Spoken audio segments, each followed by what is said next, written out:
Cette semaine devrait sortir un film avec Michel Houellebecq qui risque de faire beaucoup parler. Un film assez scandaleux et dont Houellebecq lui-même aurait voulu interdire la sortie. Et beaucoup semblent s'offusquer du fait que Michel Houellebecq participe à ce genre de film au prétexte que ce ne serait pas digne de quelqu'un qui dénonce la décadence d'être soi-même aussi décadent. Et il faut dire aussi que pour certaines de ses prises de position contre la modernité et contre l'islam notamment, Houellebecq est souvent adulé par une bonne partie de la droite et du camp patriote. Alors que ce soit bien clair, Houellebecq n'est absolument pas un patriote. Je suis pas un citoyen et j'ai pas envie de le devenir, non. On n'a pas de devoir par rapport à son pays, ça n'existe pas, faut le dire aux gens. La France est un hôtel, pas plus. On n'a pas de devoir.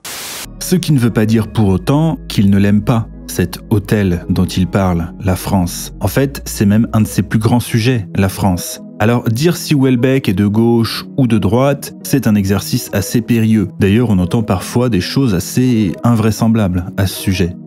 De quel bord il est de droite? Alors je pense qu'il est plutôt de droite, mais il pourrait être aussi d'extrême gauche.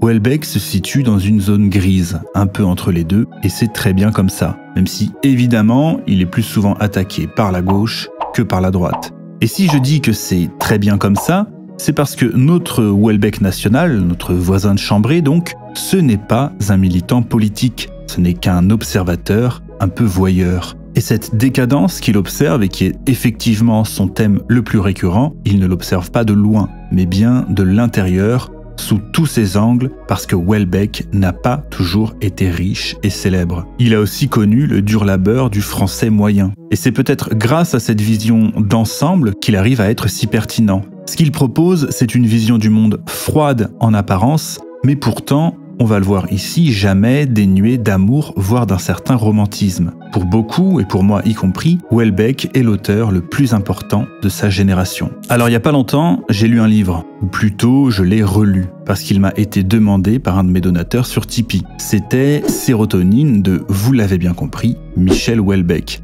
Et à travers l'analyse de ce roman, c'est une analyse de l'ensemble de l'œuvre de Houellebecq que je voudrais proposer ici.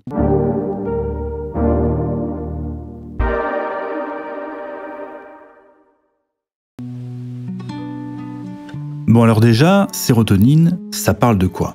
C'est l'histoire de Florent-Claude Labrouste, un homme de 46 ans, dépressif, comme pas mal de personnages de Houellebecq, et qui décide du jour au lendemain de quitter son travail au ministère de l'Agriculture pour disparaître complètement.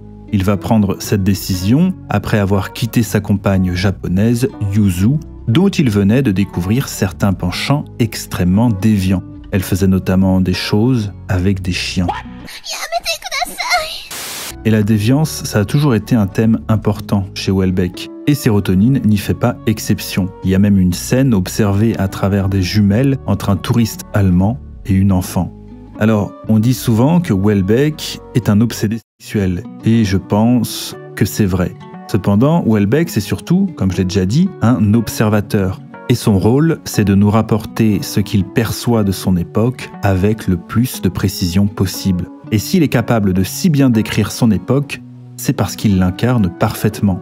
L'obsession du sexe et les déviances qui peuvent en découler, c'est une problématique qui est propre à notre époque. La libération sexuelle, qui voulait qu'on puisse jouir sans entrave, a forcément eu des conséquences. Le plaisir immédiat a pris le pas sur tout le reste. Le sexe est plus accessible qu'il ne l'a jamais été, que ce soit dans le réel ou à travers l'industrie des films pour adultes. Une industrie qui, pour se réinventer, a besoin de se dépasser, d'aller toujours plus loin. Et comme il est techniquement difficile de le faire, parce que globalement les possibilités sexuelles sont assez limitées, l'une des manières de dépasser ces limites, c'est de sexualiser la morale elle-même. Et c'est bien entendu pas quelque chose de nouveau. Le tabou, la transgression morale, c'est souvent l'essence même du fantasme.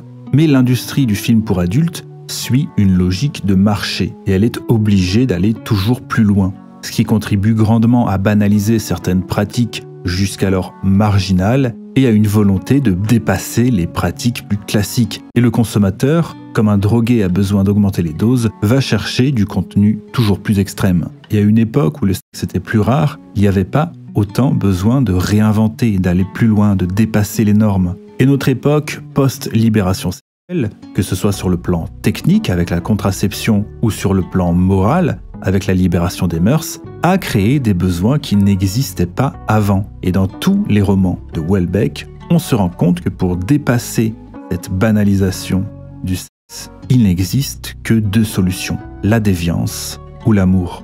Dans un de ses romans, il y a d'ailleurs un dialogue dans lequel une jeune femme se voit expliquer les principes du BDSM et elle trouve ça plutôt horrible. Et sa réaction, c'est de dire quelque chose comme « Ce qu'il faudrait, ce n'est pas torturer ces gens-là, mais les prendre dans nos bras.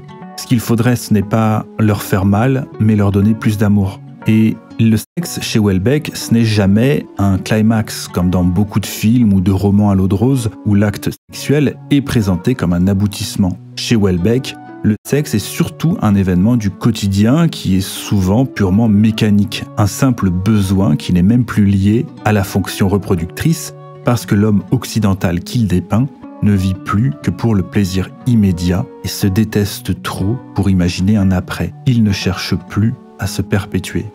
D'ailleurs, les pratiques érotiques des personnages de Houellebecq restent somme toute assez classiques en général. Et ce qui fait l'originalité de Houellebecq, c'est précisément que les rapports qu'il décrit sont souvent banals, moyens, normaux, pas ou peu satisfaisants. Ces descriptions lors des scènes érotiques sont crues, cliniques, et surtout, il ne va jamais chercher à sublimer l'acte en lui-même. La plupart du temps chez Houellebecq, ça baise mal. Mais le salut de ces personnages arrive souvent quand il y a une corrélation entre le sexe et l'amour. Et quand ça arrive, le sexe se passe souvent beaucoup mieux d'ailleurs. C'est quand ces personnages parviennent à redonner du sens au sexe à travers les sentiments qu'ils renaissent, quand le sexe devient une reconnexion à l'autre.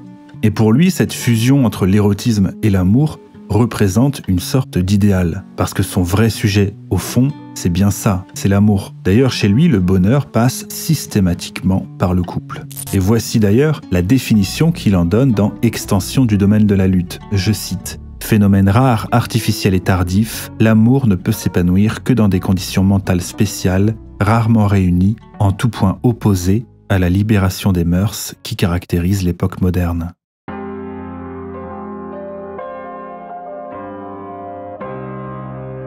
Le personnage principal de ce livre, comme à peu près tous les personnages de Houellebecq, souffre de dépression. Son taux de testostérone est très bas, symptôme d'une société en pleine crise de virilité, et il lui sera prescrit un médicament du nom de Captorix, un antidépresseur nouvelle génération très efficace qui évite de nombreux effets secondaires problématiques dus aux antidépresseurs classiques, mais qui a comme contrepartie la disparition de la libido et l'impuissance.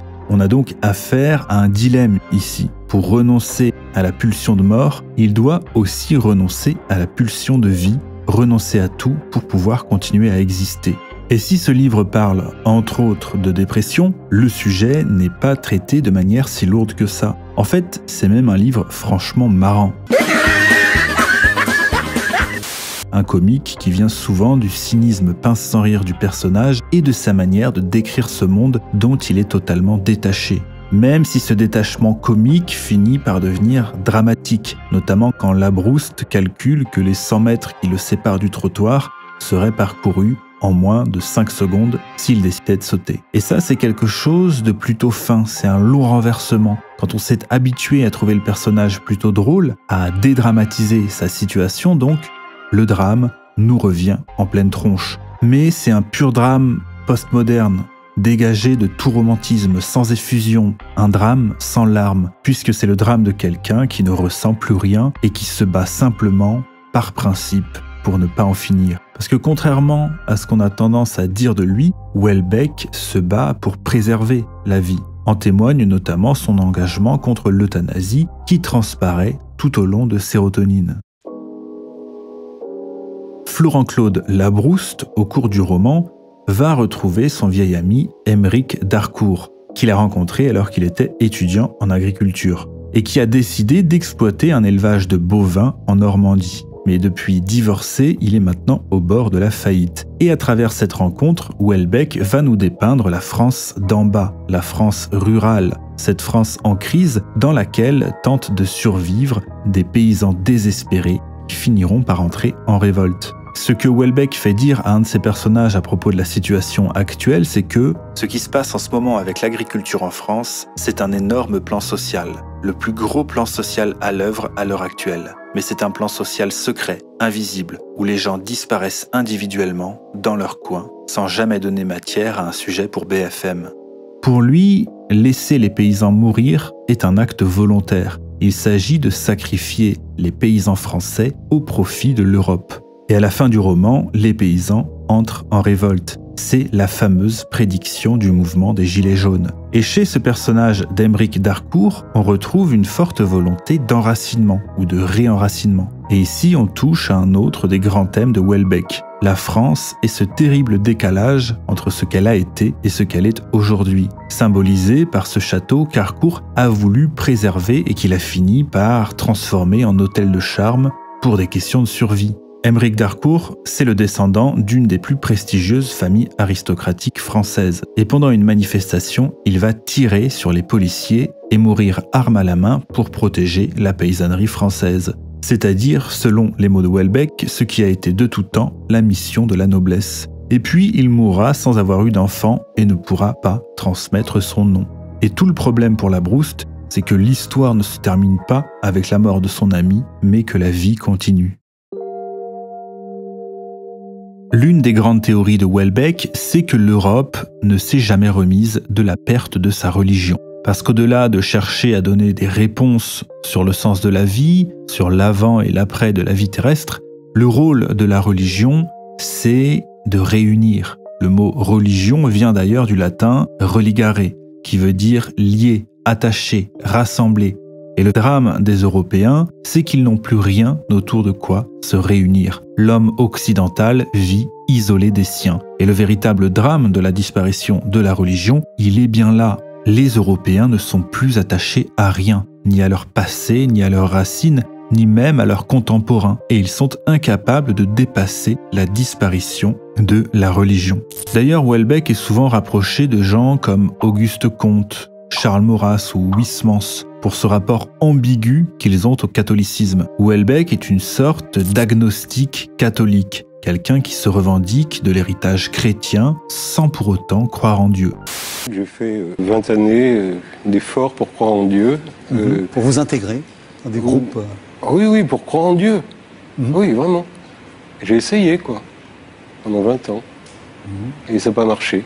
Et pour lui, il y a un réel besoin de retisser des liens avec le catholicisme, mais peut-être davantage sur des bases profanes. Et des références à Dieu et à la volonté et à l'impossibilité de trouver la foi, on en retrouve énormément chez Houellebecq. Et il y a dans Sérotonine un passage assez marquant, où dans un premier temps, la Brouste va penser à s'isoler dans un monastère, et puis il va songer à aller baiser des putes en Asie du Sud-Est. Et dans la manière dont il présente les choses, il n'y a pas de contradiction entre ces deux solutions. Il met le vice et la vertu sur un pied d'égalité, parce que son objectif, c'est de survivre, de trouver toutes les solutions à portée de sa main pour ne pas en finir. Et l'Européen, en se débarrassant de la religion, a créé un monde où tout se vaut, où il n'y a plus de hiérarchie de valeurs.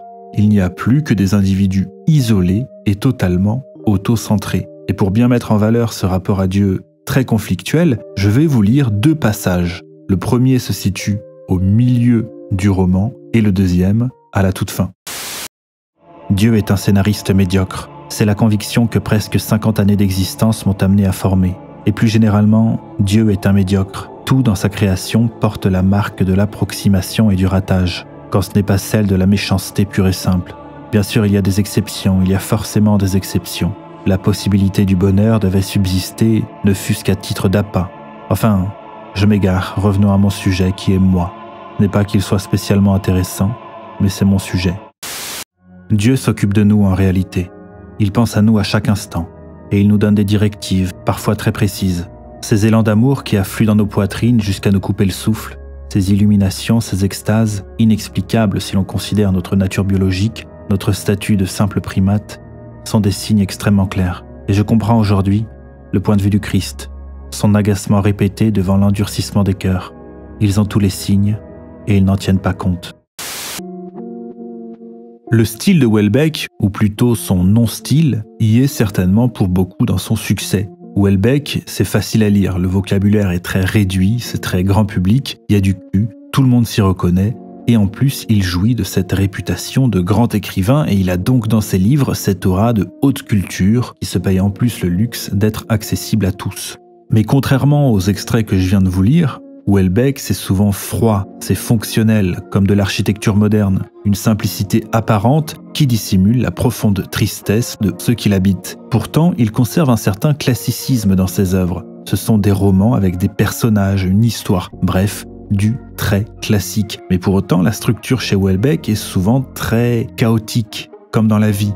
Les événements ne sont pas tous liés entre eux. Ce sont en fait des suites de hasards, des clins d'œil de Dieu, comme il le dit lui-même. Et comme dans la vraie vie, on ne peut donner un sens à tout ça qu'a posteriori. Son style est aussi caractérisé par l'absence totale de contemplation. La contemplation, c'est ennuyeux, c'est dépassé, c'est l'époque qui veut ça. Et Houellebecq vit avec son temps. Cette contemplation est donc remplacée par autre chose. C'est la description froide des éléments qui composent le quotidien. Des digressions et des descriptions souvent inutiles, comme les pensées parasites d'un cerveau qui tourne à vide. Et il y a aussi cette surabondance d'énumération de marques chez Houellebecq, comme c'est le cas aussi chez un Bret Easton Ellis par exemple, qui est un peu celui qui a lancé cette manière de faire. Mais chez Bret Easton Ellis, il y a une volonté, en insistant à ce point sur les marques, sur les produits du quotidien, d'appuyer l'absurdité de la modernité. Et c'est pas pour rien que Bret Easton Ellis et Houellebecq sont aussi souvent rapprochés d'ailleurs.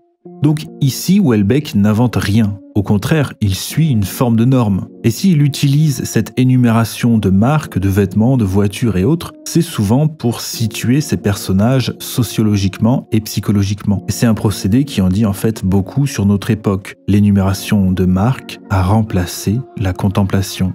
Alors est-ce qu'il faut voir ça comme un déclin de la littérature? Vous en pensez ce que vous voulez. Moi, je pense en tout cas que c'est le cas. Mais encore une fois, ce déclin de ce qui a fait la grandeur de la France, de l'Europe, de l'Occident, c'est précisément son sujet à Houellebecq. Alors adopter les codes de la littérature contemporaine, c'est un choix esthétique absolument naturel. Ce style froid, qui évacue presque totalement les envolées lyriques, il est en parfaite adéquation avec cette époque sans transcendance. Et dès qu'il s'approche un peu trop d'une envolée, le réel refait surface et écrase tout, en avortant toute tentative de romantisme. Pourtant, il faut le savoir, Houellebecq écrit aussi de la poésie. Et pas de la poésie contemporaine expérimentale qui veut réinventer la forme. Non, de la poésie classique avec des rimes et des formes classiques. Comme s'il ne pouvait pas se départir de cet attachement à la tradition. Et d'ailleurs, je vais vous lire un de ses poèmes qui a un côté assez touchant, très naïf, voire même comique dans sa volonté de faire cohabiter une forme classique et des problématiques contemporaines. Il y a quelque chose de mort au fond de moi. Une vague nécrose, une absence de joie. Je transporte avec moi une parcelle d'hiver. Au milieu de Paris, je vis comme au désert. Dans la journée, je sors acheter de la bière. Dans le supermarché, il y a quelques vieillards. J'évite facilement leur absence de regard et je n'ai guère envie de parler aux caissières. Je n'en veux pas à ceux qui m'ont trouvé morbide. J'ai toujours eu le don de casser les ambiances. Je n'ai à partager que de vagues souffrances, des regrets, des échecs, une expérience du vide. Rien n'interrompt jamais le rêve solitaire qui me tient lieu de vie et de destin probable. D'après les médecins, je suis le seul coupable. C'est vrai, j'ai un peu honte et je devrais me taire. J'observe tristement l'écoulement des heures. Les saisons se succèdent dans le monde extérieur. Je n'ai plus le courage de me voir dans la glace. Parfois je ris un peu, je me fais des grimaces. Ça ne dure pas longtemps, mes sourcils me dégoûtent. J'en arrache une partie, c'est la forme des croûtes.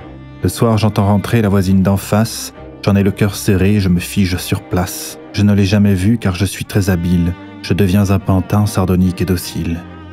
La nuit tranquillement s'insinue dans la cour. Derrière mes carreaux, je contemple la plante. Je suis vraiment content d'avoir connu l'amour. Je me suis démoli pour une chose vivante. Hier au petit jour, j'ai brûlé des photos. C'était un plaisir neuf, quoique vraiment fugace. J'ai même envisagé d'écouter la radio. La musique fait mal et les discours agacent. Je ne m'indigne plus du silence des choses. Elles ne parlent qu'à ceux qui vivent parmi elles. Il y a des êtres humains, leur visage est tout rose. On dirait des bébés. Fiction émotionnelle. Je traverse la ville où la nuit s'abandonne et je compte mes chances d'atteindre le matin. L'air surchauffé s'enroule comme un drap de satin. Dans l'escalier désert, mes semelles résonnent. Je monte retrouver le canapé classique où j'attends s'endormir, blotti dans les coussins. La lueur un peu sale, imprécise du matin. L'heure de retrouver les gestes automatiques. La journée fatiguée et les yeux qui font mal. J'ai 3 bols de café et le cœur qui palpite. Les habits enfilés dont le contact irrite. La peau mal réveillée, les titres du journal. Les humains qui se croisent au métro invalide. Les cuisses des secrétaires, le rire des techniciens. Les regards qu'ils se jettent comme un combat de chiens. Les mouvements qu'ils font autour d'un centre vide. Si on devait résumer le cas Houellebecq, on pourrait dire que ce qui fait tout son intérêt, c'est qu'il parvient, à travers son œuvre, à faire coexister conservatisme et postmodernisme. À travers la forme, comme on vient de le voir, mais surtout sur le fond. Houellebecq, c'est notre génie à nous, le génie d'une époque sans génie. Dans 2 siècles, quand on voudra analyser la chute de l'Occident, ses romans seront des documents précieux. Parce que son succès n'est pas dû qu'à la simple forme de ses romans, ni à son côté provoque. Il est dû au fait que toute une société s'y reconnaisse. Et oui, c'est douloureux.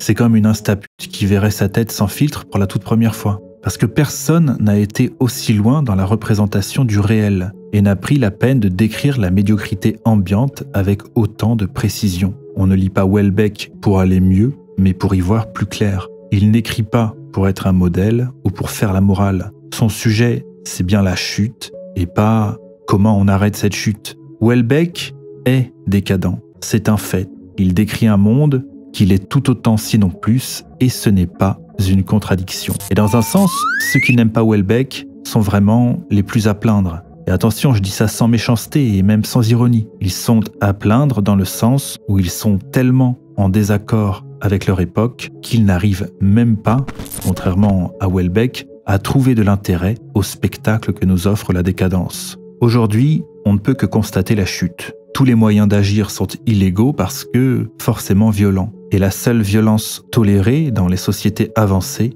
c'est la violence qu'on s'inflige à soi-même. Alors on va se quitter sur une dernière citation de Sérotonine. « Une civilisation meurt juste par lassitude, par dégoût d'elle-même. Que pouvait me proposer la social-démocratie? Évidemment rien. Juste une perpétuation du manque. Un appel à l'oubli. » Alors, si cette vidéo vous a plu et que vous en voulez plus, je vous invite à aller écouter ce podcast réalisé avec l'œil de l'élite sur un autre roman de Houellebecq, Anéantir.